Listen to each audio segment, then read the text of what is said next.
Pero kung bago ka pa lang sa aking channel, paki-like, share, and click the subscribe button and the notification bell para lagi kayong updated sa mga parating ko pang uploads.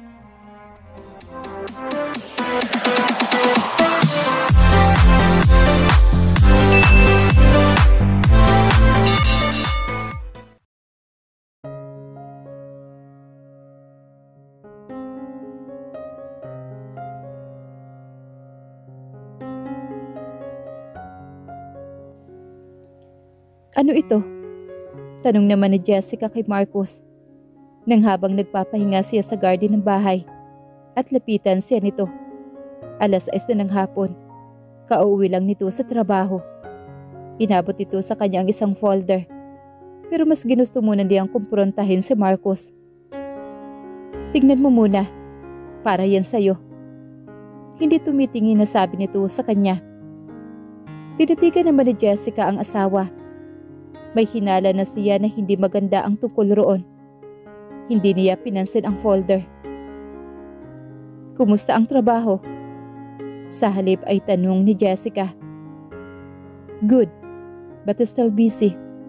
1 week from now, I will be going to Paris. Gayon lang ay naimporma si Jessica. Nagulat siya. Gaano ka katagal roon? 2 months? Bakit ang tagal masyado? May importanteng bagay akong kailangan asikasuhin doon. Bali walang sagot naman sa kanya ni Marcos. Alam mo naman iyon, ang pinaka-main branch. Kailangan ko rin ng bisitahin at tutukan. Dati ay hindi mo ginagawa yon. Pinagkakatiwalaan mo ang lahat ng tauhan mo roon. Isa pa napakatagal ng 2 buwan sa pagbisita o sa pagsasaayos man lang ng problema. Tell me the truth. Marcos, pupunta ka ba talaga roon para asikasuhin ang business o gagawin mo lang iyon para maiwasan ako? Humahalik-kip na wika naman ni Jessica. Let's not talk about it.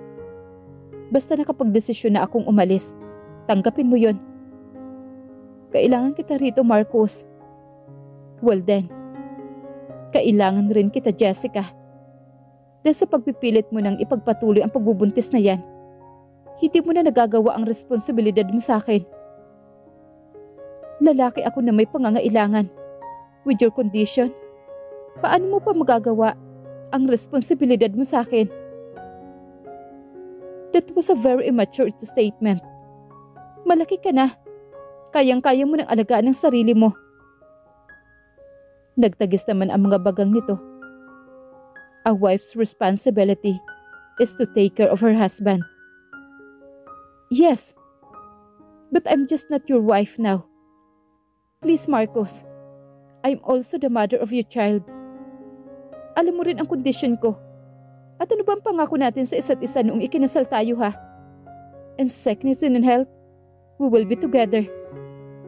Intindihin mo ang kondisyon ko. Matagal na nakipagtagisan ng tingin naman si Marcos kay Jessica. Napamura naman ito nang matalo niya. Ilang beses na itong ganoon. You have a week to decide. Wika ni Marcos, saka siya iniwanan nito. Masama ang pakiramdam ni Jessica pero mas lalo pa iyong masama. Mas lalong lumala ang tensyon sa kanila ni Marcos sa mga nakalipas na linggo. 3 linggo na ang nakalipas simula nang malaman ni Jessica at Marcos ang kalagayan niya. Sa loob ng mga linggo na iyon ay lumala pa ang lagay ni Jessica. Na-diagnose siya na may severe morning sickness. Madalas siyang hindi makakain sa umaga at nagsusuka. May isang beses rin na nawalan pa nga siya ng malay. Pakiramdam niya ay palagi siyang pagod. Dahil na rin sa kalagayan, hindi na muna pumapasok si Jessica sa trabaho. Hindi maganda ang lagay ni Jessica pero lumala pa iyon dahil kay Marcos. Hindi pa rin ito pabor sa desisyon niya. Bihira na sila mag-usap nito dahil kapag ganoon ay nagtatalo lamang sila. Iniiwasan siya nito sa halip na suportahan siya. Nanggigigil naman si Jessica. Talagang sinusubukan siya ni Marcos pero hindi niya gustong magpatalo rito. Alinlangan si Jessica na buklatin ang folder na dala-dala ni Marcos. Pero sa huli ay ginawa rin niya. Ginawa niya para lalong mainis lamang. Listahan ito ng mga abortion clinic ang nasa loob ng folder. Gigil na itinapon naman ni Jessica iyon. Napaiyak si Jessica. Halos araw-araw na siyang ganoon. Pinahihirapan na nga siya ng paglilihi niya. Hindi pa nakikisama ang kanyang asawa. Gusto rin naman niya na intindihin siya nito dahil sa batang dinadala niya. Nanganganib ang buhay niya. Pero may buhay rin ang batang dinadala niya. Hindi niya magagawang alisan iyon ng buhay para lamang mailigtas siya. Nag-aalala lamang si Marcos sa kanya. Pero maling klaseng pag-alala iyon. Maling-mali. Anak rin ito ang dinadala niya. Pero wala siyang kahit na anong pag-aalaga na makukuha rito. Hindi nito magagawang intindihin at tanggapin ang desisyon niya. Buong akala ni Jessica na siya ang kahinaan ni Marcos. Kagaya rin iyon ng akala niya na mahal siya nito. Unti-unti nang nasisira ang relasyon nila. Hindi makita ni Jessica kung darating pa ba ang araw na maaayos iyon dahil sa katigasan ng ulo ni Marcos. Pero alam ni Jessica na sa halip na intindihin ang pag-iinarte ng asawa, mas kailangan niyang intindihin ang sarili.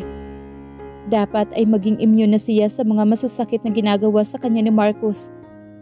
Makakasama lamang iyon sa lagay niya. She wanted this baby. She would take care of it. Bahala si Marcos sa buhay niya. Tumayo na lamang si Jessica sa garden. Hindi niya alam kung saan nagpunta si Marcos. Pero napansin niya na nawala ang kotse nito. Kung saan ito nagpunta, hindi na rin niya gustong intindihin pa. Malaki na ito para alalahanin pa niya. Nagpahanda si Jessica ng hapunan para sa sarili lamang niya. Nagpunta siya sa banyo. Pagkatapos para lamang mas lumaki pa ang alalahanin niya. There was blood in her underwear. Wala namang masakit sa kanya, pero lubos na ikinababahala niya iyon. Alam na niya ang nangyayari. Nagkakaroon siya ng spotting. Bago sila nagtalo ni Marcos, ay kakapunta lang niya sa banyo. Wala pa iyon noon. Sinakop na matinding takot ang puso ni Jessica. Halos nagpapahinga lang siya palagi. Kaya sa pampisikal ay walang mali sa kanya. It had something to do with her emotional. And it was all about Marcos. Hindi na nakakabuti kay Jessica si Marcos. Hindi dapat ito nakikipagtalo sa kanya. Dapat ay intindihin siya nito. Lahat ng mga pagpipilit nito sa kanya ay nakakaapekto ng husto sa kanya. Bumuo ng desisyon si Jessica. Kung iiwanan siya ni Marcos, uunahan na niya ito. Ang buong akala ni Marcos ay isang gabi lang si Jessica na mananatili sa ama nito. Nagpunta raw ang kanyang asawa sa bahay ng ama nang tanungin niya ang kanilang mga kasambahay kung nasaan ito nang hindi niya maabutan sa bahay. Pero 3 araw na ang nakakalipas ay hindi pa rin ito bumabalik. Mas lalong lumala ang inis naman ni Marcos. Matigas talaga ang asawa niya. Parang hindi na ito ang Jessica na kilala niya. Pero siguro nga ay sadyang may mali sa relasyon nila. Hindi nila lubos na kilala ang isa't isa. Hindi niya naisip na magiging ganoon katigas ang ulo ni Jessica.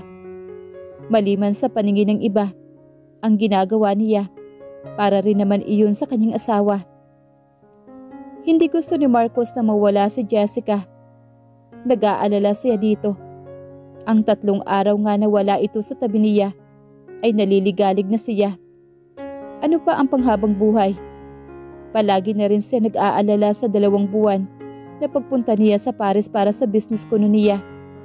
Makakaya ba talaga niyang mawalay kay Jessica ng ganoong katagal? Pero gusto na rin nilang naman niyang gawin na pain iyon para bumigay si Jessica. Para hindi nito ipagpatuloy ang pagbubuntis nito. Kung paano man naman kasi nabuo ang batang yun. Sa tuwing naiisip ay nanggigigil talaga si Marcos. Naliligalig si Marcos. Hindi lang niya problema ang pagkakaroon ng anak. Ganoon rin ang nanay nito.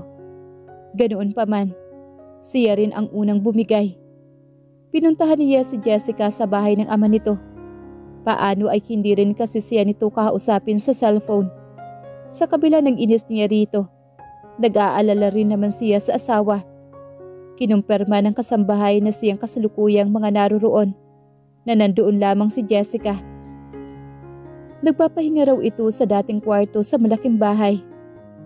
Nakalimang katok na si Marcos sa kwarto ay hindi pa rin sumasagot si Jessica. Nagiinit na kaagad ang ulo ni Marcos. Nawala na naman siya sa sarili. Hindi niya iniisip ang kondisyon ng asawa. "Jessica, open the door." Inis ang boses na wika ni Marcos. Kumatok muli siya ng 3 beses at nag-antay ng kalahating minuto. Wala pa rin si Jessica na nagbubukas ng pintuan. Napamura na lamang si Marcos. Isang kasambahay ang lumapit kay Marcos. "Pasensya na po, sir. Pero sana ay intindihin po natin si Ma'am Jessica. Madalas po na masama ang pakiramdam niya. Kailangan po niya ng lubos na pahinga." Nangangalit naman ang mga ngipin ni Marcos. Naisip rin naman niya iyon. Nagigilty rin naman siya sa ginagawa. Pero nag-aalala siya sa asawa na hindi na niya magawang mag-isip ng maayos. Ang gusto lang naman niya ay makita niya si Jessica at malaman kung maayos lang ba ito. Naisip ni Marcos na mag-alala ng ganito. Maraming mga nakaraan ang bumabalik sa kanya.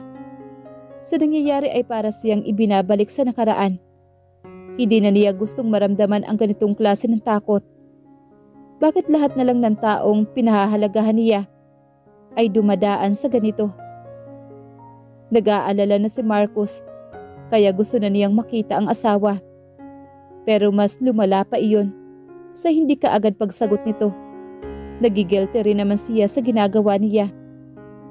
5:00 na ng hapon. Kung natutulog man siya, hindi tamang oras sa iyon. Tumango naman ang kasambahay. Pero wala pong maayos na pahinga palagi si Ma'am. Palagi pong paputol-putol lang ang tulog niya. Hayaan na lang po natin siya sa gusto niya. Para rin naman po iyon sa anak ninyo. Anak? Iyon ang isang bagay na hindi kailanman pinapangarap ni Marcos. Anong alam niya sa pag-aalaga ng anak? Hindi pwede sa kanya ang ganong klase ng responsibilidad. Minsan na siyang pumalpak sa paraang ganoon na rin na gawain. He couldn't afford to do that again. Kailangan niyang iwasan ang lahat. Blessing na itinuturing ni Marcos ang kapansanan dapat ni Jessica. Pero ngayon na nangyari ang imposible. Tapos na ang maliligayang araw niya. Kung bakit ba naman kasi napakatigas ng ulo ng kanyang asawa. Nasambunutan ni Marcos ang sariling buhok nito. Galit na nilisan niya ang pintuan. Nakasalubong niya ang ama ni Jessica sa main door ng bahay. Mukhang bagong dating lamang ito. Binati naman ni Marcos ang parang ama na rin ang turing niya rito. He had respect for the man. Palaging nakangiti naman ito sa kanya. Pero ngayon ay walang ka-ekspresyon ang mukha nito. Dad, malapit silang dalawa ng ama ni Jessica. Pwede ba kitang makausap, Marcos? Pinilit naman na kinalma ni Marcos ang sarili niya. Sige po, Dad. Tumawag naman si Mr. Michael ng kasambahay at nagpahanda ng makakain sa garden.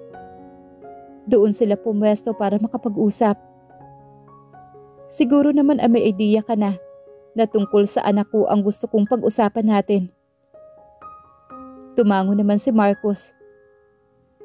Ano po ba? Nang ikasal sila ni Jessica, ay tuluyan nang nag-retired ang matanda sa trabaho. Sa kanya nito ipinamahala ang hotels na pagmamay-ari ng mga ito.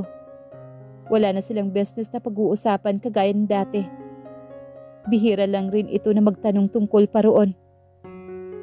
Dahil buo ang tiwala nito sa kanya. Kumusta po si Jessica? Huminga naman ng malalim ang matanda. Tila bumabalik ang nakaraan. Ganyan-ganyan rin ang may bahay kong si Shana nang ipagbuntis niya si Jessica. Sinabihan ko naman po siya. Pinipilit ko po siya na umiling-iling naman ang ama ni Jessica. Matagal na rin kayong mag-asawa ni Jessica. Dapat ay lubos na kilala mo na siya. Ang magkaroon ng isang anak ay pangarap para sa kanya. Ngayon na nagkaroon siya ng pagkakataon, hinding-hindi niya yun babaliwalain. Aanin niya ang anak kung malaki ang posibilidad na hindi naman niya iyon maaalagaan.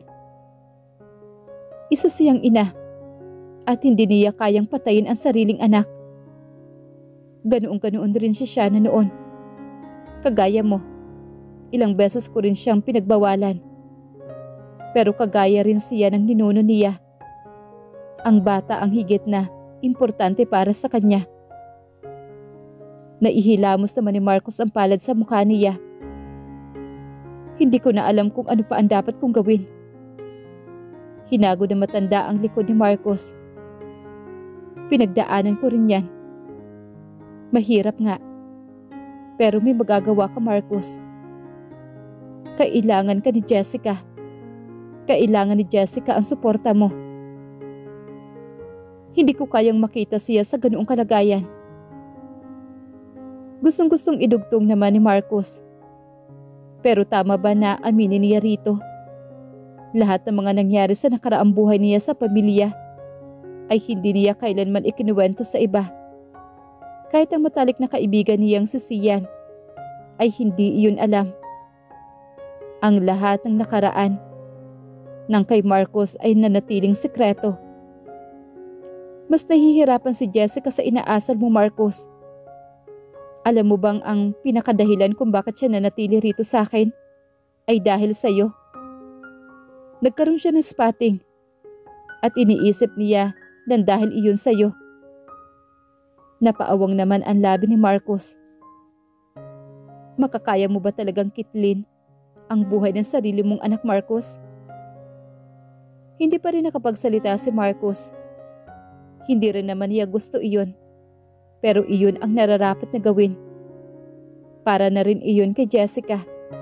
At para na rin sa kanya. Natatakot siyang harapin ang responsibilidad na dati ay pumalpak siya. Natatakot siyang makita si Jessica na natutulad sa namatay niyang ina. Pero nung pang-aminan iyon ni Marcos, ang kahinaan niya